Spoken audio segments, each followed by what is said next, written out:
एक साधारण सी परिक्रमा जिसने गणेश जी महाराज को प्रथम पूज्य और सर्वश्रेष्ठ बना दिया। जी हां दोस्तों, एक समय की बात है, कैलाश पर्वत पर भगवान शिव और माता पार्वती अपने दोनों पुत्रों गणेश जी और कार्तिकेय जी के साथ बैठे थे। गणेश जी और कार्तिकेय जी दोनों भाई एक दूसरे से अत्यंत प्रेम करते थे, लेकिन एक दिन प्रेम भरी यह शांति हल्की सी नोकझोंक में बदल गई। कार्तिकेय जी ने मुस्कुराते हुए गणेश जी से कहा, भैया, युद्ध कला, वेग और साहस में मेरा कोई मुकाबला नहीं, मैं ही सबसे श्रेष्ठ हूं। कार्तिकेय जी की बात सुनकर गणेश जी ने बड़े ही शांत भाव से उत्तर दिया, कार्तिकेय, वीरता अच्छी बात है, पर सच्ची श्रेष्ठता बुद्धि से आती है।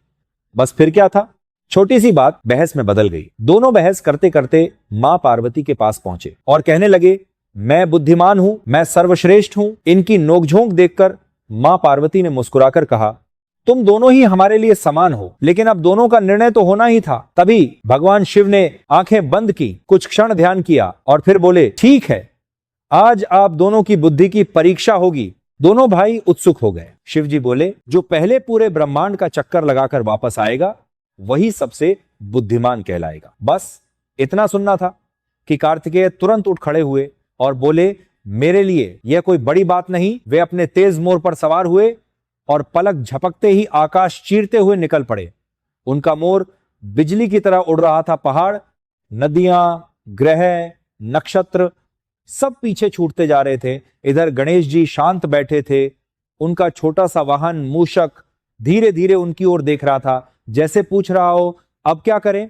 देवगण आपस में फुसफुसाने लगे, कार्तिकेय तो जीत ही गए, गणेश जी कैसे मुकाबला करेंगे, यह तो असंभव है। लेकिन गणेश जी के चेहरे पर हल्की सी मुस्कान थी। उन्होंने आंखें बंद की, कुछ सोचा और फिर उठ खड़े हुए। वे सीधे अपने माता पिता के पास पहुंचे। माता पार्वती ने पूछा, पुत्र, तुम अभी तक गए नहीं। गणेश जी ने कुछ नहीं कहा। उन्होंने हाथ जोड़कर प्रणाम किया और धीरे धीरे शिव और पार्वती की परिक्रमा करने लगे। एक बार, दूसरी बार, तीसरी बार पूरे कैलाश में सन्नाटा छा गया। देवता आश्चर्य से देख रहे थे। परिक्रमा पूर्ण कर गणेश जी शांत होकर खड़े हो गए। शिव जी ने पूछा, पुत्र, तुमने ब्रह्मांड की यात्रा क्यों नहीं की। गणेश जी ने विनम्र स्वर में उत्तर दिया, पिताश्री, मेरे लिए आप दोनों ही पूरा ब्रह्मांड हैं। माता पिता से बड़ा संसार में कुछ नहीं। जिसमें माता पिता का सम्मान नहीं, उसके लिए संसार का कोई भी ज्ञान अधूरा है। उनकी यह बात सुनकर क्षण भर के लिए समय जैसे थम गया। माता पार्वती की आंखें भर आईं। शिव जी मुस्कुराए। देवताओं ने जय का घोष किया। उसी समय कार्तिकेय भी अपनी लंबी यात्रा पूरी करके लौटे। उन्होंने देखा गणेश जी शांत खड़े हैं और सब उनके चरणों में नमन कर रहे हैं। कार्तिकेय ने पूछा, क्या हुआ। मैंने तो पूरा ब्रह्मांड घूम लिया। शिव जी बोले, तुमने ब्रह्मांड देखा है, लेकिन गणेश ने ब्रह्मांड का अर्थ समझ लिया है। कार्तिकेय ने अपने बड़े भाई की ओर देखा और गर्व से मुस्कुराए, भैया, आज मैं मान गया, सच्ची विजय गति से नहीं, बुद्धि और संस्कार से मिलती है। गणेश जी ने हंसकर कहा, और सच्चा ज्ञान वही है जो हमें अपने मूल से जोड़े। इसलिए कहा गया है, दुनिया जीतने से पहले अपने माता पिता का सम्मान जीत लो।